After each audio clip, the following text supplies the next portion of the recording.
కర్నూలు బొరుగులు అండి ఇవి. కొంచెం సేపు ఎక్కువసేపు నానతాయి ఇవి. ఉగ్గాని చేస్తున్నానండి బొరుగులతో. కర్నూలు బొరుగులతో చేస్తున్నానండి. ఫస్ట్ టైం అండి కర్నూలు బొరుగులతో చేయడం. ఇవి కొంచెము రబ్బర్లా ఉంటాయండి. కొంచెం చూసి చేసుకోవాలి. కొంచెంసేపు ఎక్కువసేపు ఉంచుకోవాలి. లోకల్వి అయితే మెత్తగా అవుతాయి. కర్నూలు బొరుగులు కొంచెము స్పంజిలాగా అయిపోతాయండి. కొంచెంసేపు ఎక్కువసేపు నానబెట్టాలి. నూగుల పొడి వేసి చేస్తానండి. కొత్త రకము నూగుల పొడి వేసి చేస్తాను.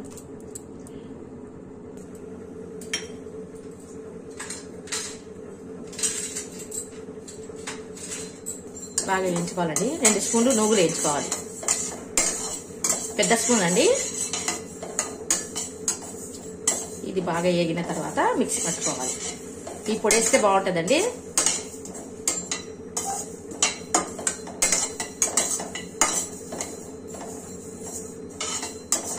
చిటపట అనే వరకు వేయించుకోండి.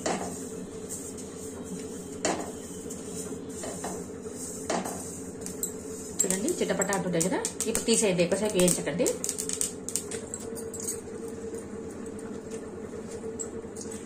నూనె వేసుకోండి.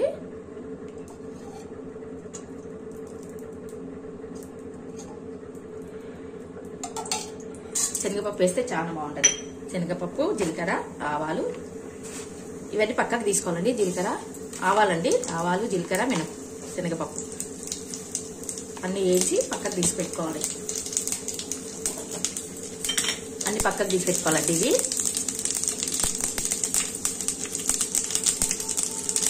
నీళ్ళు వేయకుండా వేసుకోండి. ఉల్లిగడ్డ అనేది నీళ్ళు వేయకుండా వేయించుకుంటే ఏం పక్కకు తీయాల్సిన అవసరం లేదు. ఆనియన్ కడగకుండా వేసుకోండి. అప్పుడు శనగపప్పు అవన్నీ తీయాల్సిన అవసరం లేదు.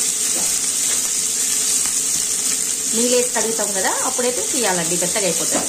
శనగపప్పు మెత్తగా అయితే బాగుంటుంది.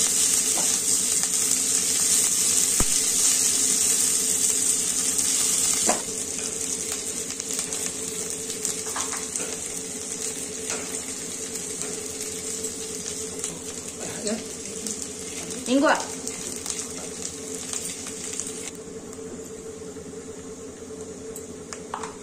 వేసుకుని అంతా చింతపండు వేసి చింతపండు రసం అంతా దీనిలో కలిపేసుకోవాలండి. ఉప్పు కొంచెం తక్కువ వేసుకోండి. ఉప్పు అవి ఉప్పు బొరుగులు కదండి, ఉప్పు తక్కువ వేసుకోవాలి. కడిగి పెట్టుకున్న చింతపండు కూడా బాగా పిసికి బొరుగులలో కలిపేసుకోండి.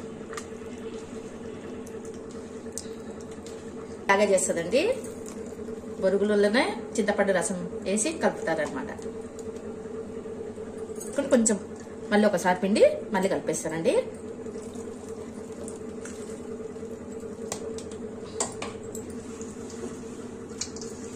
బాగా కలపాలండి.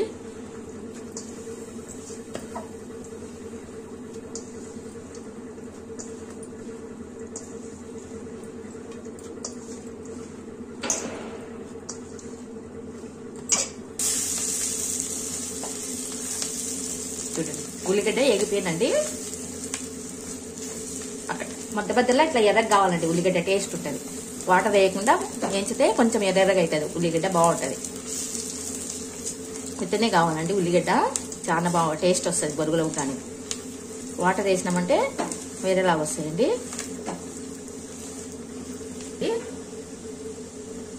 2 స్పూన్ల కారం అండి.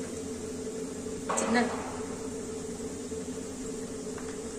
కలపాలండి. కలిపి ఎక్కువసేపు కలిపితే కూడా కారం నల్లగా అయిపోతుందండి. కొంచెం మూత పెడితే ఆవిరి పడి కొంచెం మగ్గుతుందండి కారము. చూడండి ఇది కలుపుతాం కదా, ఇది కలిపినాక బొరుగులు గుమ్మరిస్తానండి. ఈ బొరుగులు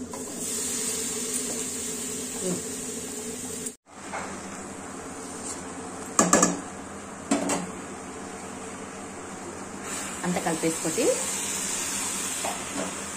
కలిపినాక చూపిస్తానండి. అంతా కలిపినాక కొంచెంసేపు మగ్గిస్తానండి. ఫ్లేమ్ అనేది చిన్నగా పెట్టుకోండి. లో ఫ్లేమ్ పెట్టుకొని మగ్గించుకోవాలి. మూత పెట్టేస్తానండి. అంతా కలిపేసినాను. కలపాలండి. మూత తీసి ఇప్పుడు మగ్గించుకోండి. కలపండి బాగా. ఇది బాగా కలపాలండి.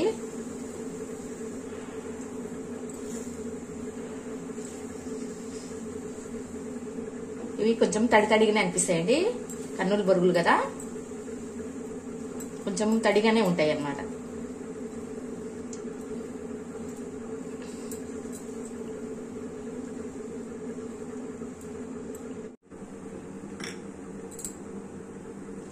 అడగంటకుండా కలపాలండి.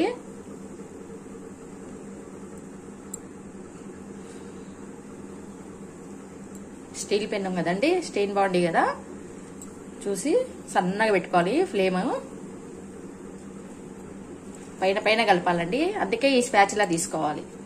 బరువు తీసుకుంటే మెత్తగా అయిపోతాయి.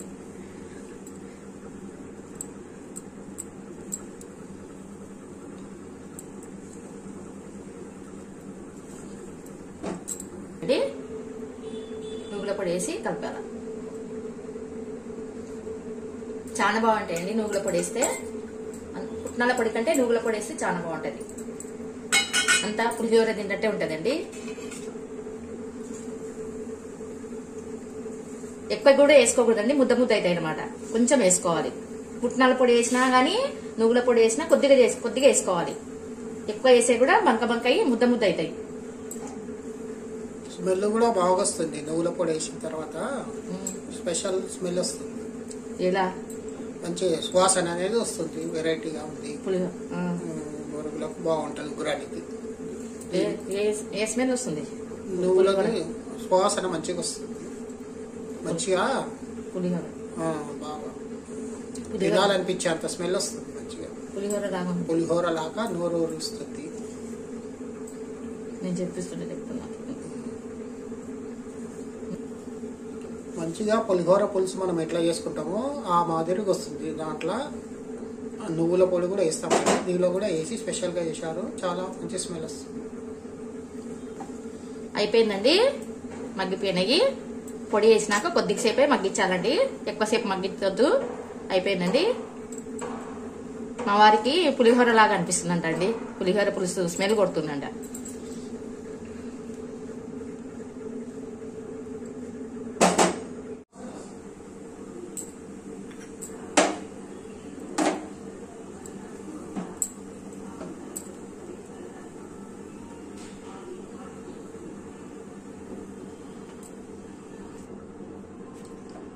పవరాన్ని పెట్టు.